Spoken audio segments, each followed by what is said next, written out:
This is a Fox News alert. A federal appeals court has ruled against President Donald Trump, and he is not happy about it. You will hear the president's reaction to the decision, the Ninth Circuit rejection of his travel ban.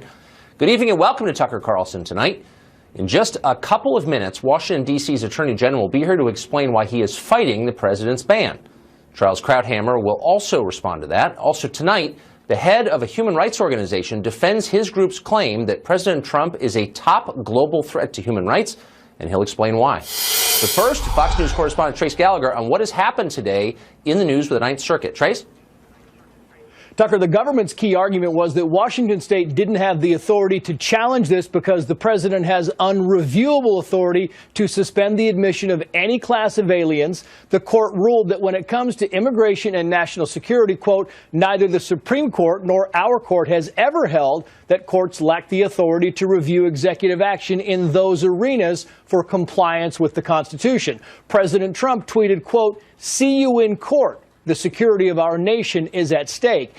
So the Department of Justice, Homeland Security, and the new Attorney General, Jeff Sessions, are about to hold a conference call on the next steps, deciding whether to file an emergency request with the Supreme Court or take this back to the District Court in Seattle. Going back to District Court could tie up this executive order for months. But the Supreme Court doesn't have a tiebreaker, and if the 8 current justices voted 4-4, the Ninth Circuit Court decision would stand. Arkansas Senator Tom Cotton says, quote, President Trump's order to temporarily pause the refugee program and travel from 7 war-torn countries is plainly legal under the Constitution. And Washington State's Governor Jay Inslee responded to the president by tweeting, "We just saw you in court, and we beat you." Tucker. Trace Gallagher, thanks a lot for that. Well, one of the people providing the legal opposition to President Trump's executive order is Karl Racine. He's the Attorney General for the District of Columbia. He's one of 16 Attorneys General who signed an amicus brief supporting the lawsuit against the president's orders. He joins us now from Washington. Mr. Attorney General, thanks a lot for joining us. Thank you very much for having me, Tucker. In the ruling tonight, there was this line, and I'm puzzled by it. It says this: the government has not shown that the executive order provides what due process requires. Now, this order applies mostly to foreigners, non-U.S. citizens abroad. They're in other countries. The question, I think the key legal question here is, does due process as afforded by the Constitution apply to them? And if it does, it has massive implications for a lot of things. How could we ever bomb people in foreign countries, declare war on them, drone them, without giving them due process if they're due the rights the Constitution affords U.S. citizens? Does the court really mean to say that due process applies to foreigners in other countries? Well, I think the court's focus on due process was related to the impact of this executive order on immigration law.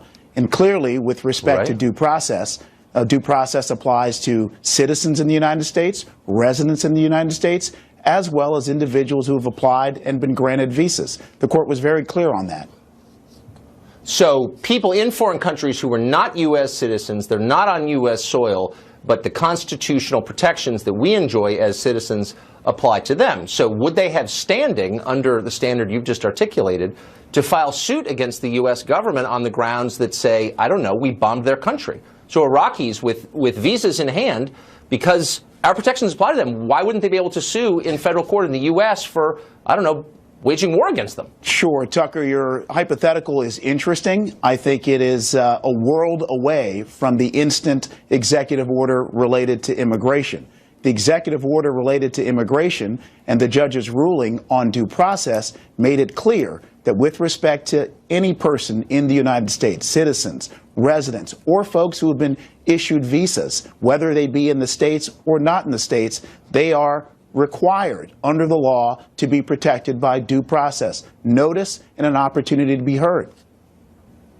So there's nothing theoretical, but I beg your pardon, about the example I just gave. I mean, if they have due process rights, the same ones you and I as U.S. citizens possess, those rights do not just apply to the president's executive orders or to immigration. They apply to the whole panoply of rights granted us by the Constitution. That's a big deal. That means that tens of thousands, potentially millions of people around the world, not allowed to vote here, do not live here, have standing in U.S. courts as citizens. Like, why is that not a huge thing? Well, Tucker, it's because your hypothetical is so expansive and goes so far beyond the court's narrow application of the question presented that it's simply inapplicable. Why don't we focus on so the case and the contesting of the executive order? That's it. And I'm not a lawyer, so I'm just asking you a sincere question. So due process under the Constitution only applies to visas and immigration when those rights are curtailed by an executive order by the president. That's what this Ninth Circuit Court of Appeals said. Okay, so explain to me, if you would, in simple terms, what's legally wrong with the president's executive orders? Why are they against the Constitution, or what's the statutory problem with them? Sure. There are several significant infirmities that the Ninth Circuit found. Number one, the government took the position that the executive order was unreviewable. The Ninth Circuit, citing cases going back to 50 years ago, made it clear that while a president's executive order that impacts national security and immigration is entitled to deference, it is reviewable under constitutional standards. That's point number one. Second point, standing. The court made clear that states have standing to bring actions against the federal government where the federal government's actions will impact the states. And the states of Washington and Minnesota presented compelling evidence of the impact on students at universities, professors at universities, employees, and businesses. Okay, and that all seems reasonable. But I'm asking, what's the core legal or constitutional problem with the orders in the first place? Why do they contravene the Constitution or existing immigration law? I'm confused about that. Okay, well, let me try to clear it up for you. What the court also found is that the rationale behind the executive order was not well established, in fact, by the government. The court pointed out and highlighted that in none of the 7 countries at issue did the government present any evidence of any terrorist strike from those countries at to the United States. Under the court's review, under the Constitution, the government needed to provide that evidence and wholly failed to. That's another very important fact here. Okay. So your position, because you signed on to this in the amicus brief, is that there is no threat from refugees or immigrants from, say, Somalia, even though there have been a couple of pretty recent cases where refugees from that specific country or their children have committed terror attacks or been arrested in terror plots. That's not real. There's no actual threat. It's made up. Is that the position? No, my position is, and I heard the oral argument, which was an extraordinary teaching lesson in the Constitution, and the judges asked the government lawyer to provide it of evidence of any terrorist act from those 7 countries. And as the opinion makes clear, the government provided no evidence. I noticed that. That's exactly right. And that may have been a failure of preparation or a failure of sophistication. I mean, they clearly didn't do a good job defending their position. But I want to get back to what the core problem is. Now, you're hearing people argue that the problem with these executive orders is they specify, though indirectly, a religion. They set up a religious test for our immigration policy. And that may or may not be true, but I'm struck by that argument because, of course, we have had explicit religious tests for immigration policy pretty recently. Up until 1988, September of '88, the U.S. government automatically granted refugee status to Soviet Jews because they were victims of persecution. And by the way, they were. And so we automatically gave them refugee status because of their religion. Was that a bad thing to do? Well, you know, I haven't really thought about that example, and I certainly don't think it was a bad thing to do because, as you know, the Soviet Jews were being persecuted. Big time. Right. So why would it be a bad thing to carve out special status for Middle Eastern Christians who are the subject of genocide? And they are. No one disputes that. What's the difference? Well, this order did not do that, as you know. What this order did, and what the court found, was that there was evidence not only in the order but outside the order. Statements by the President of the United States, statements by his aides, that the order, in fact, was discriminatory to a certain religion and therefore elevated religion in a way that is counter to the Establishment Clause of the Constitution.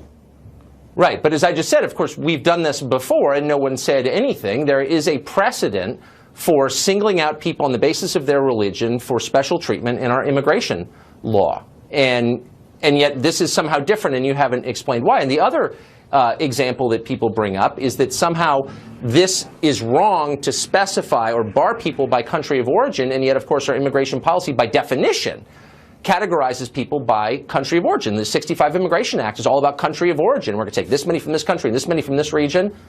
And that, of course, has not been found to be unconstitutional. So why is this unconstitutional? Well, the 65 Immigration and Nationality Act specifically indicates that while, of course, the government can make decisions on the number of individuals it admits from a country, it cannot discriminate wholly on the basis of national origin. That's been the law since 1965. It's not been contested. And again, if you read the Ninth Circuit opinion, you'll see that the Ninth Circuit, an ideologically diverse court, a very important point, unanimously ruled with the states and against the government's arguments, many of which that you're making tonight.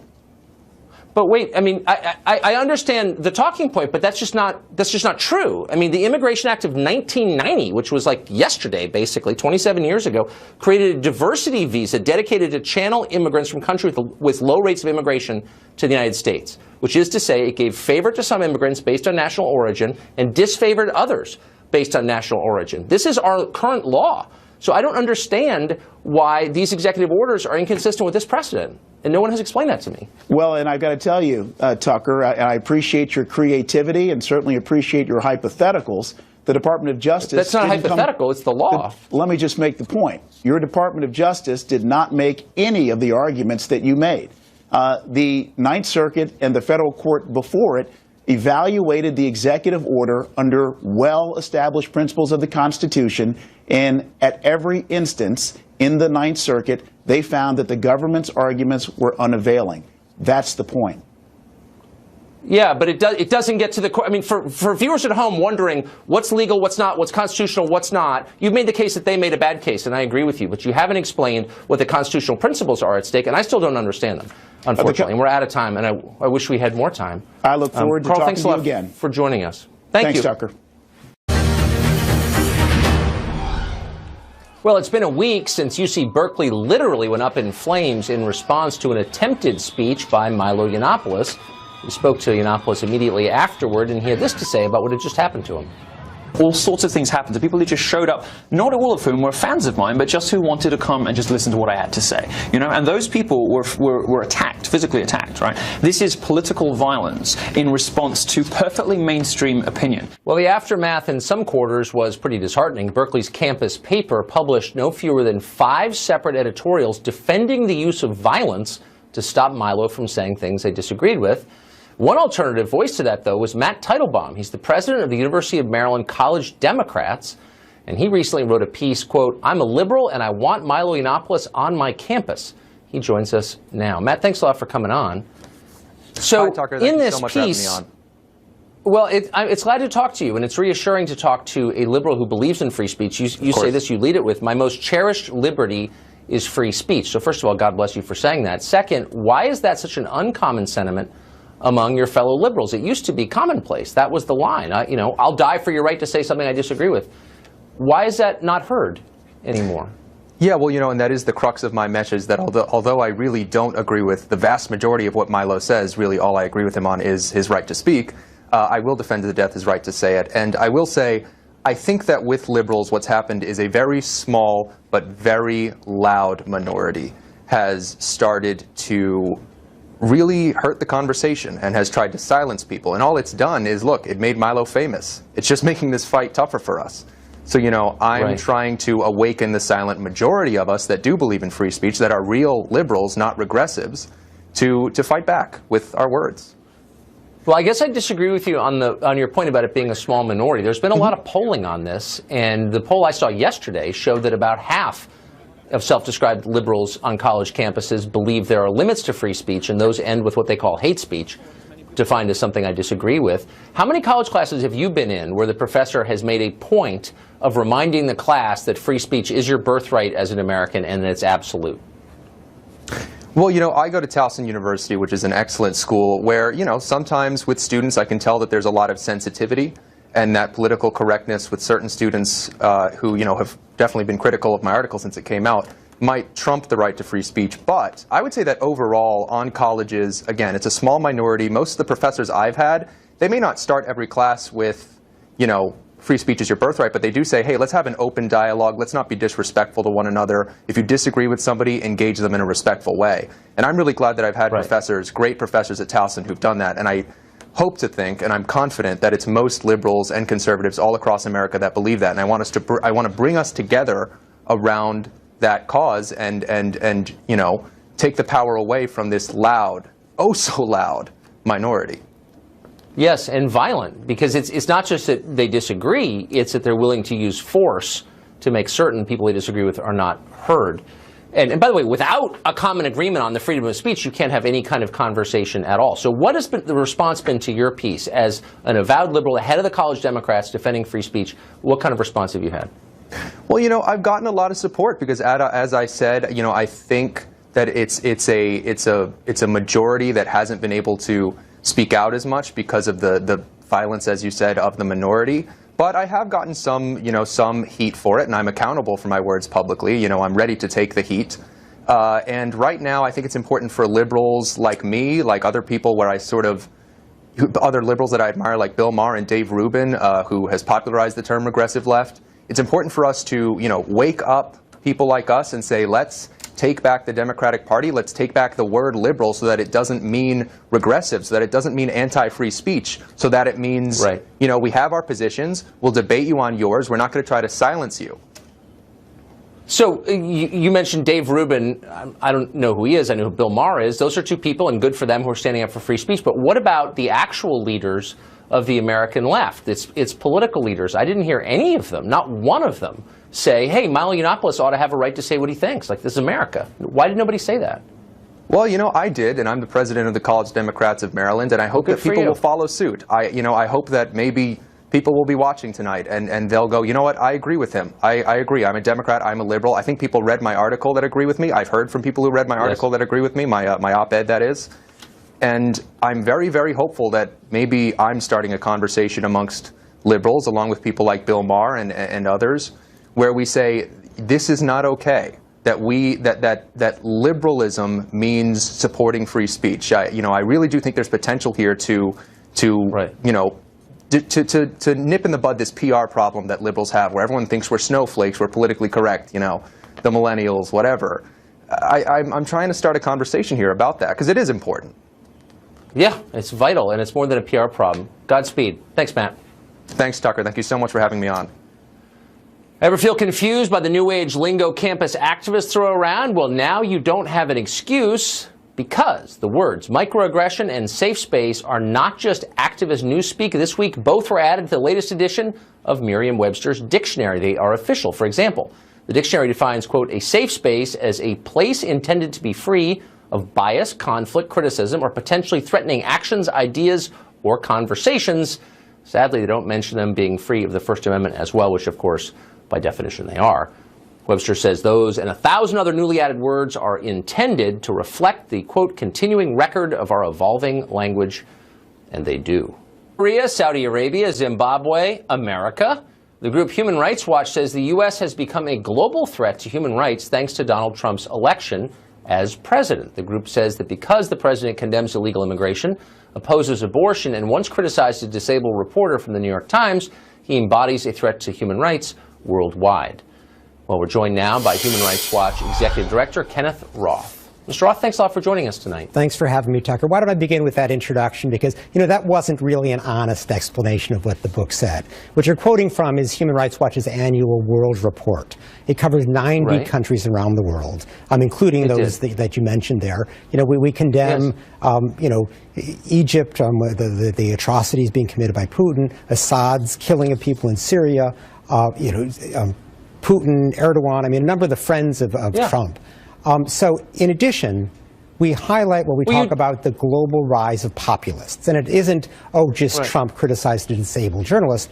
It's that there are a group of people, Trump included, but also Marine Le Pen in France, Geert Wilders in the Netherlands, Viktor Orban in Hungary, Jaroslaw Kaczynski in Poland, a series of people who are rising in Western countries.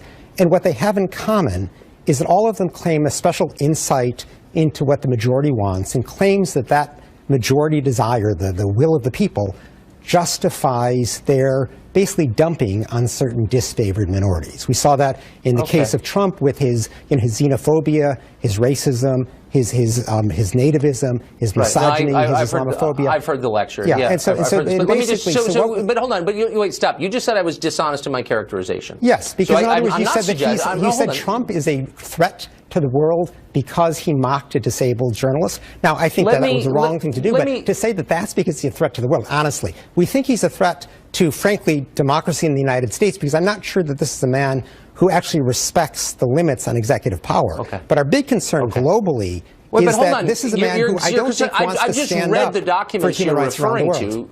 Okay, I understand your position, but I just want for our viewers I'm just describing what the report said. Right, your World Report 2017. Exactly. And I just want to, and look, by the way, I think that there are human rights abuses in lots of countries. I think the U.S. has committed human rights abuses, and I'm glad that there are people watching it. Right. I'm not against monitoring human rights abuses. I'm for it. And the U.S. is one of the 90 countries that Human Rights Watch covers. Exactly. What I'm bothered by is the distortion of scale and the obviously partisan motives you have, which I think belittle your mission. But I'm going to give you an example. So you devote, on the subject of Zimbabwe, which is an openly racist country committing ethnic cleansing against a minority in the country, as you know, you commit 1,398 words. Cuba, which keeps dissidents in prison, 1,742. North Korea, probably the worst country in the world, 1,609. Iran, 1,896. Saudi Arabia, 2,500. The United States, 3,782 words. So I guess my point is, if it's more than twice the space that you spend describing the human rights abuses in countries that define the term human rights abuses. Tucker, it's all out of whack. Do you really think bean counting words is the measure of how severe somebody's human rights violations are? It's one honestly, don't you have to look at what the words say, Tucker? Yes, and I did. You accuse me of being partisan. Let's look, for example, I had an op-ed in the Washington Post 3-4 days before Trump's inauguration where I was highly critical of Obama for his failures of a counterterrorism policy in ways that I think make America much less safe. If you looked at that World Report over the prior 8 years, we would have been highly critical of Obama's human rights policies, as we were. So this is not about you weren't actually, partisanship. and I read them every year, and I know you didn't call me in for those cases. You're not highly critical. Yeah, you were probably happy that I was criticizing Obama. You didn't call me in then. No, I was actually happy that you're one of the few people on the left who raised concerns about the drone program, which I think are legitimate. I'm a principled human rights good proponent. For you. Well, actually, you are on the left, and it's obvious from what you write. And let me give you an example. This is Human Rights Watch. This is on your website. Human rights in danger. What is happening to human rights in the world? The United States, Donald Trump is the next president of the United States. He has said many things against human rights. I'm quoting you. He has said, for example, he blamed people who have come to the U.S. from other countries for problems with money and jobs. Well, some of those criticisms are legitimate and rooted in fact and economics. Then he said he made fun of someone with a disability. How is mocking someone or being rude a threat to human rights? I mean, I know you don't like it. I don't like it either. That's not a threat to human rights. Like, what is that? A president is supposed to uphold the rights of everybody, including the disabled. You don't want a president who, rather than protecting the disabled, mocks them. That's but not he wasn't about questioning the rights of the disabled. Now, this is when you're above this. He wasn't questioning the rights of the disabled. By the way, he was a candidate, not a president when he did this. He was mocking a guy in a rude way. Now, I wouldn't allow my children to act that way. I thought it was offensive. But he didn't question the rights of the disabled. He mocked a specific New York Times reporter. No, why are you conflating that with an attack on human rights? Because he's an aspiring president.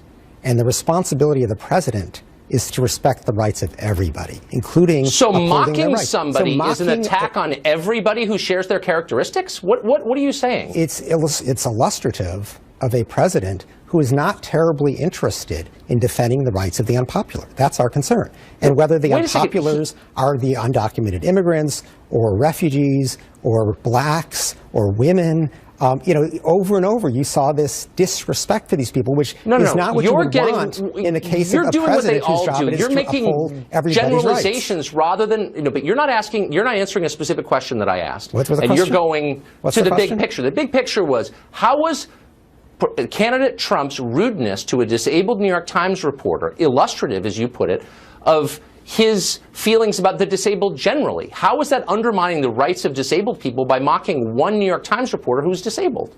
It's not, actually. We all saw that little thing he did. It was mocking a disabled person. So that is not the kind of respect for the disabled that you look for in a president whose job, among other but things, how does that is to undermine their protect rights? I'm quoting you. How does that undermine their rights? Let me explain. We'll go back to the report. What we highlighted in that report is that here is first a candidate, now a president, who claims this special insight into what the people want and has used that insight to trample on actual people and their rights.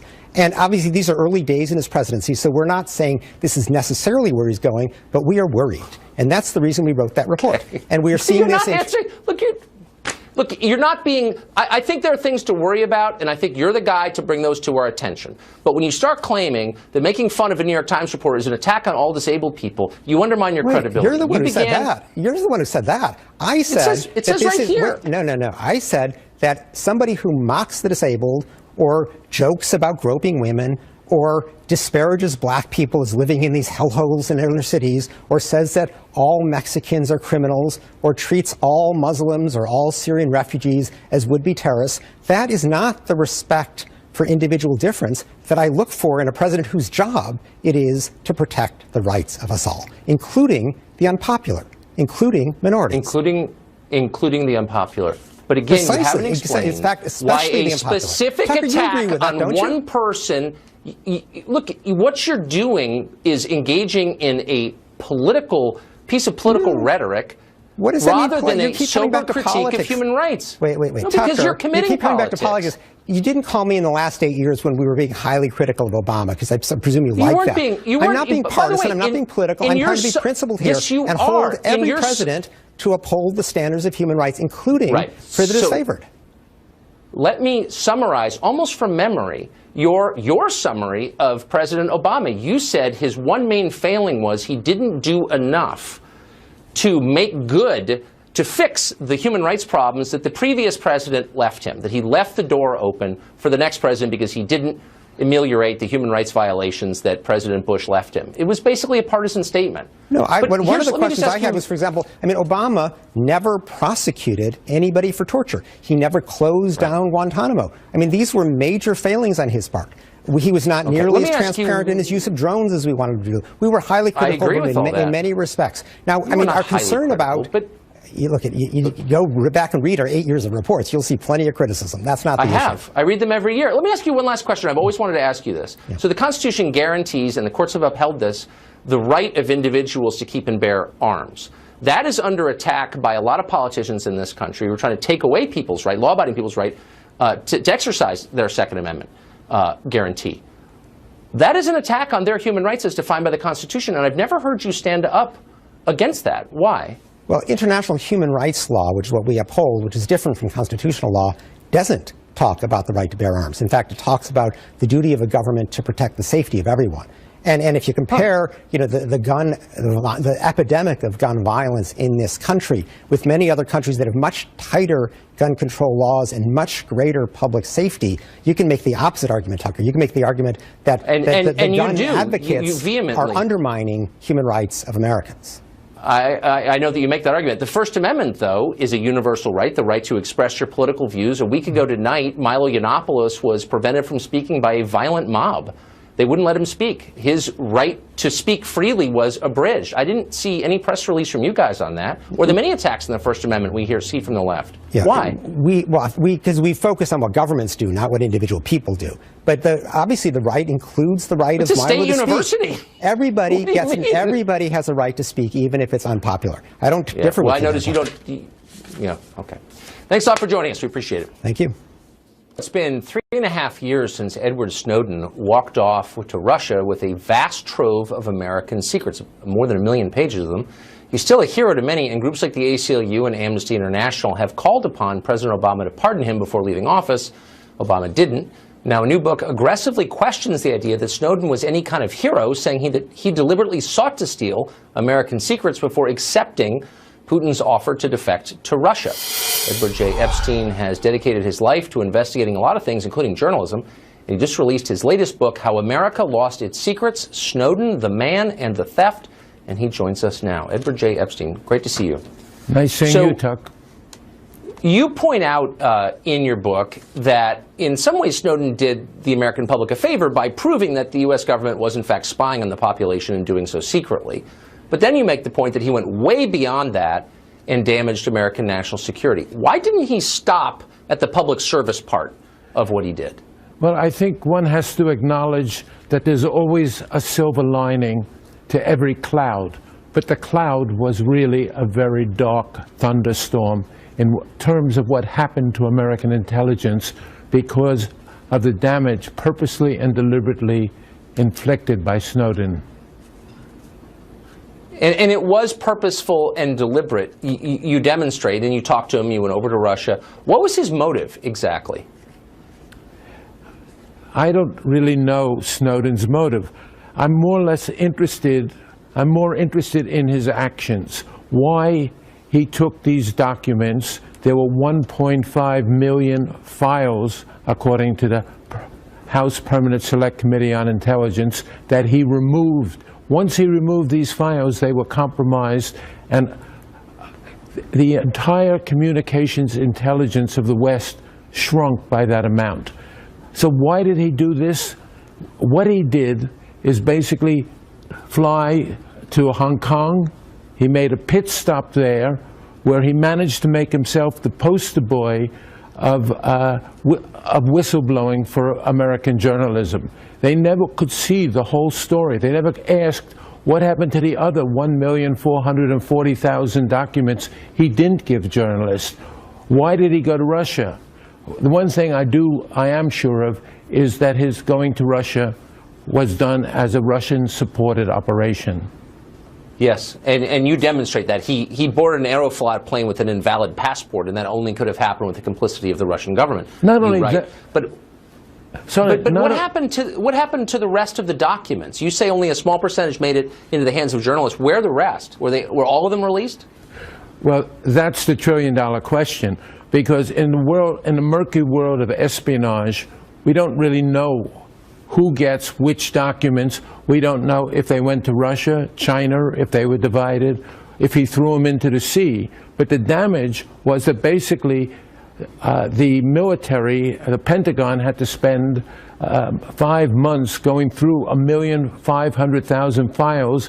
Every source, every method had to be canceled. It was a huge destructive exercise that happened, and we've suffered because of it. So I didn't understand from what you wrote why the NSA would have given Snowden, who was not an employee but a contractor, access to what you described level 3 secrets, the highest level secrets. Why would they have let him handle those or have access to them? Snowden somehow learned that another contractor, Booz Allen Hamilton, had a contract to work on level 3, which are secrets without sources and where the sources and methods aren't taken away. So he purposely switched jobs. He said that. He changed jobs to get at the lists of computers that were being penetrated by the NSA. So he went after, they didn't accidentally come before him. He targeted and went after the sources and methods, which are the crown jewels of any intelligence service and incredibly important to communications intelligence. Yeah, more even than we may understand. Edward J. Epstein, thanks a lot for coming on tonight. I appreciate it. Thank you very much, Tucker. Up next, we'll talk to Charles Krauthammer about today's ruling out of the Ninth Circuit Court and what it means for the Trump presidency and you. We'll be right back.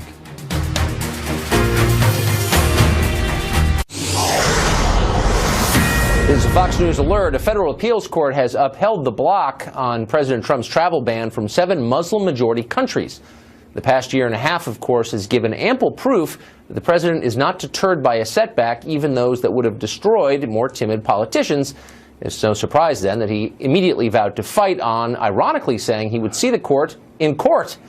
Has the president finally found a fight that he can't win, and where do we go from here? To tell us, we're joined by columnist and Fox News contributor, Dr. Charles Krauthammer. Charles, thanks a lot for joining us. So what exactly is the court saying here? I'm trying to understand what the central objection to the president's executive order is. Look, I think this is a disgraceful conclusion because what they did is they substituted their judgment as to what constitutes a threat to American security for the president's. Now, we were all interested in what they think, but that is irrelevant to the case. The case was, does the president have the authority to do it? And if he does, it's his judgment to make. And that's the plain reading of the law. It's the plain understanding of the Constitution. I think the policy was unwise, but that's irrelevant. Right. I think it is very clearly legal. This is the most left-wing, most overturned court in the country. So I think for the administration, and considering that Trump does not like to lose, I think he may want to go to the Supreme Court, which may not be the most tactically wise way to go. But you know that he tweeted out, "See you in court." Well, I'm told that the governor of Washington State just tweeted out, "We did go to court, and you lost." Now, that is sure to get a rise out of the president.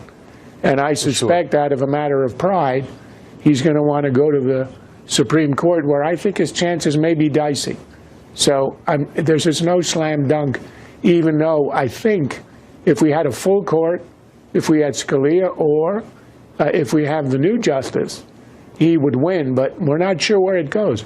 Remember, as you know, Tucker, if the High Court splits 4-4, then the ruling of the Ninth Circuit, the one we got tonight, stands, and the president loses. Now, I've heard some speculation about the case that the Justice Department lawyers, the career attorneys from DOJ, made before the appeals court. And I've heard a number of people, attorneys, say it wasn't a very apt case. They didn't do a very good job, and they seemed a little light on detail. And at one point they were asked, well, name the threat. Be more specific about the threat that the U.S. may face from these 7 countries. And they didn't seem to have the facts with them. Do you think it's possible that they didn't make a very good case, and that they didn't make a good case because they don't believe in the case? Well, on the first question, I was listening in to the oral arguments, and the Trump side, the federal government side, was, I thought, exceedingly weak. I don't think they were throwing the game. I don't think this is a guy who went in there deliberately to lose. I think this was a junior guy. I'm told the top 2 were unable to do it for whatever reason, had to recuse themselves. And remember, I think this is a mistake, a tactical error by the administration. You don't go into a decision like this, executive order like this, where you know you're going to get sued. You know you might get stayed, unprepared. They did it before having an attorney general in place, so they are dependent on the career people who are not necessarily the top of their class. I don't think this was a guy who was playing the 1919 White Sox, throwing the World Series. I think he just wasn't. He was a minor leaguer who was, had to bat in the World Series. Charles Krauthammer, thanks a lot. Coming up next, CNN's Chris Cuomo had an unfortunate day when he tried to equate the term fake news with racism. Maybe the press shouldn't have used it so much 3 months ago. We'll show you that blunder right after the break. Well, just 3 months after the press force-memed fake news onto the American public, a member of the media has tried to equate it with, of course, racial slurs. Background: today, President Trump labeled Chris Cuomo of CNN a purveyor of fake news for not pressing Senator Richard Blumenthal aggressively on his claim that he served in Vietnam when he didn't. In response, Cuomo said this. Fake news is the worst thing that you can call a journalist. It's like an ethnic disparagement. We all have these ugly words for people. That's the one for journalists. And David just keeps doubling down when the facts don't favor his position. You insulted me. I'm Rosa Parks. Well, the man who once claimed it was illegal to read WikiLeaks emails soon learned he'd made another mistake just a few hours later. Cuomo apologized, saying the pain of being called a phony was, quote, nothing compared to the pain of a racial slur.